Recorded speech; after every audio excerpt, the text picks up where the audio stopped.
DRG Kids। कहानी सूझबूझ। नवगढ़ नाम का एक राज्य था। वहां के राजा भीमसेन अपनी प्रजा का बहुत ध्यान रखते थे। उनके दरबार में एक से एक बुद्धिमान लोग थे जो राजा के कार्यों में सही सुझाव देकर अपनी जिम्मेदारी निभाते थे। लेकिन इन सभी लोगों में राजा का मुख्यमंत्री सबसे बुद्धिमान था। एक दिन मुख्यमंत्री ने राजा से कहा, महाराज, मैंने अपना पूरा जीवन आपकी सेवा में निकाला है, लेकिन अब मैं अपने परिवार के साथ रहना चाहता हूँ। हमारे राज्य में कई नेक और बुद्धिमान लोग हैं। आप उनमें से किसी को मुख्यमंत्री नियुक्त करके मुझे मेरी जिम्मेदारियों से मुक्त कर दीजिए। मेरा आपसे यही निवेदन है। आपकी बात सही है मुख्यमंत्री जी। आपने हमेशा अपनी सूझबूझ से इस राज्य का भला किया है, लेकिन अब आपकी इच्छा का भी हमें ध्यान रखना है। लेकिन मुख्यमंत्री जी, मैं चाहता हूं कि नए मुख्यमंत्री का चुनाव आप ही करें। ठीक है महाराज, मैं जल्द ही किसी योग्य व्यक्ति का चुनाव करता हूं, ताकि मैं भी जल्द से जल्द सेवा से मुक्त हो सकूं। मुख्यमंत्री की नियुक्ति के लिए सारे राज्य में घोषणा करा दी जाती है। सुनो सुनो सुनो, हमारे राज्य में मुख्यमंत्री के लिए एक योग्य व्यक्ति के चुनाव का निर्णय हुआ है। जिस किसी को भी लगता है कि वो इस पद के लिए सही है, वो दरबार में उपस्थित हो जाए। केशव भी यह घोषणा सुनता है। वो एक गरीब किसान का बेटा है। घर आकर वो अपने पिता से कहता है, पिताजी, आपने महाराज की घोषणा सुनी? हाँ बेटा, सुनी है। पिताजी, अगर आप अनुमति दें तो मैं भी मुख्यमंत्री के दावेदारी के लिए दरबार में जाना चाहता हूँ। लेकिन बेटा, इस पद के लिए बहुत बड़े बड़े ज्ञानी लोग आएंगे। क्या तुम्हें लगता है कि तुम उनके बीच जा सकोगे? हाँ पिताजी, मैं ज्यादा ज्ञानी तो नहीं हूँ, लेकिन थोड़ी शिक्षा मेरे पास भी तो है। और अगर मैं मुख्यमंत्री के लिए नहीं भी चुना गया तो कम से कम महाराज और बाकी विद्वानों से मिलने का सौभाग्य तो मिलेगा। ठीक है बेटा, मेरा आशीर्वाद तुम्हारे साथ है।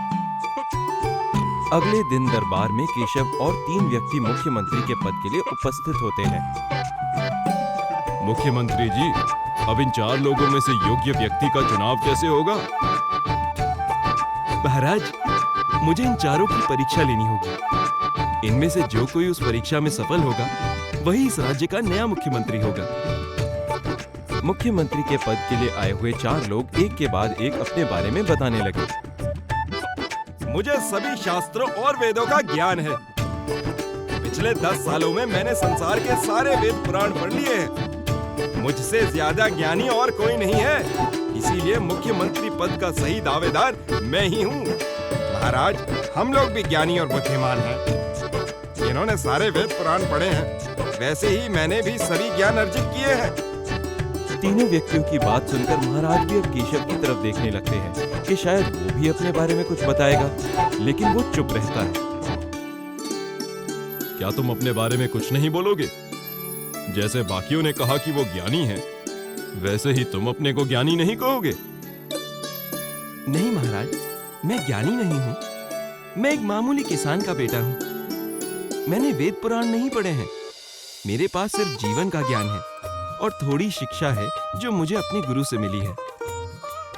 मैं तुम्हारी बात से प्रसन्न हूँ, लेकिन तुम्हें छोड़कर बाकी तीनों दावेदार ज्ञानी हैं।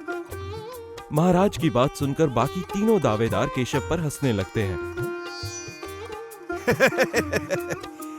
बिना ज्ञान के ही आ गए हो। मैं ही सही दावेदार हूँ। अरे ये क्या, मैं सही दावेदार हूँ? मैं भी हूँ भाई। ठीक है, आपस में विवाद करने का कोई मतलब नहीं है। आप में से जो भी ज्ञानी होगा, वही इस पद का दावेदार बनेगा। मुख्यमंत्री ने चारों व्यक्तियों में से सही दावेदार चुनने के लिए एक योजना बनाई। उन्होंने उन चारों से कहा, देखिए, अब आप लोग अलग अलग कमरों में बैठेंगे। हर कमरे में 2 दरवाजे हैं। उनमें से एक दरवाजे पर मैं अंदर से ताला लगाऊंगा और फिर दूसरे दरवाजे से बाहर चला जाऊंगा। लेकिन हमारी परीक्षा कब लेंगे आप? परीक्षा यही है, आप लोगों में से जो कोई भी बिना चाबी के ताला खोलकर कमरे से पहले बाहर आएगा, वही मुख्यमंत्री होगा। फिर वो चारों अपने अपने कमरों में चले गए। और मुख्यमंत्री ने अपने कहे अनुसार उन कमरों में अंदर से ताला लगाकर दूसरे रास्ते से बाहर आ गए।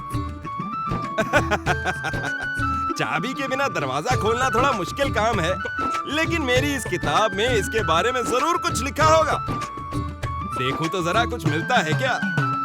वो एक के बाद एक अपने सारे ग्रंथ और वेद पढ़ने लगता है, लेकिन उसके बाद चाबी के ताला खोलने की जानकारी किसी भी किताब में नहीं मिलती। अरे ये क्या, लगता है कि ये सब किताबें अधूरी लिखी गई हैं। किसी में भी इसकी जानकारी नहीं मिल रही है।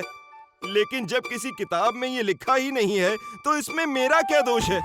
इसका मतलब ये थोड़ी ना है कि मैं बुद्धिमान नहीं हूँ। पहले व्यक्ति को बिना चाबी के ताला कैसे खोला जाए, इसका उत्तर किसी ग्रंथ या वेद में नहीं मिल रहा था। उधर दूसरा व्यक्ति भी पूरा मन लगाकर वेद पढ़ने में लगा हुआ था। यही कहते कहते वो सारे ग्रंथों के पन्ने पलटने में लगा हुआ था। मैंने कहीं तो पढ़ा था कुछ चाबी के बारे में, लेकिन कहाँ पढ़ा था कुछ याद नहीं आ रहा। चाबी कहाँ है वो चाबी? अरे हाँ, मिल गई चाबी। क्या लिखा है इसमें? हाँ, ज्ञान ही सफलता की गुरु चाबी है। अरे रे, ये क्या? ये गुरु चाबी के बारे में लिखा है। मुझे तो सिर्फ चाबी चाहिए। पता नहीं कहाँ लिखा है। कहाँ है, कहाँ है? लेकिन उसको भी किसी किताब में चाबी नहीं मिल रही है। उधर तीसरा व्यक्ति आराम से बैठकर फल खाने में लगा हुआ था। वाह वाह, क्या मजेदार फल है। काश के ऐसे फल मुझे रोज खाने को मिले। मैं यहाँ मजे से फल खा रहा हूँ और वहाँ वो तीनों चाबी खोज रहे हैं। वैसे भी मुख्यमंत्री बनकर पूरा जीवन राजा की सेवा करने के लिए मैं यहाँ थोड़ी आया हूँ। मैं तो बस राजमहल के मजे लेने आया था। यह कहकर वो सारे फल और मेवे खाने में लगा रहता है। फिर पेट भरकर खाने के बाद वहां सो जाता है। उधर केशव किसी सोच में बैठा था। मुख्यमंत्री ने ऐसा क्यों कहा कि बिना चाबी के ताला खोलो? ऐसा तो ताला नहीं होता जो बिना चाबी के खुले। और ये बात मुख्यमंत्री जी ने कही है तो जरूर कोई गहरी बात होगी। इस ताले का राज इसी में होगा। देखता हूं कि ये ताला खुलता है या नहीं।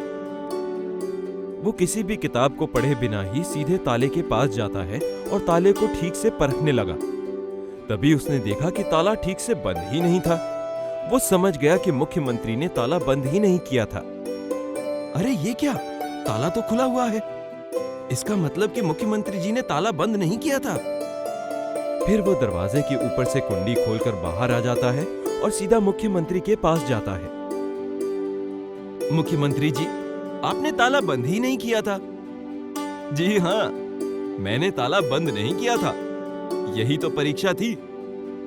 फिर मुख्यमंत्री केशव को लेकर महाराज के पास जाते हैं और कहते हैं, महाराज, यही है हमारा नया मुख्यमंत्री। यही योग्य व्यक्ति है।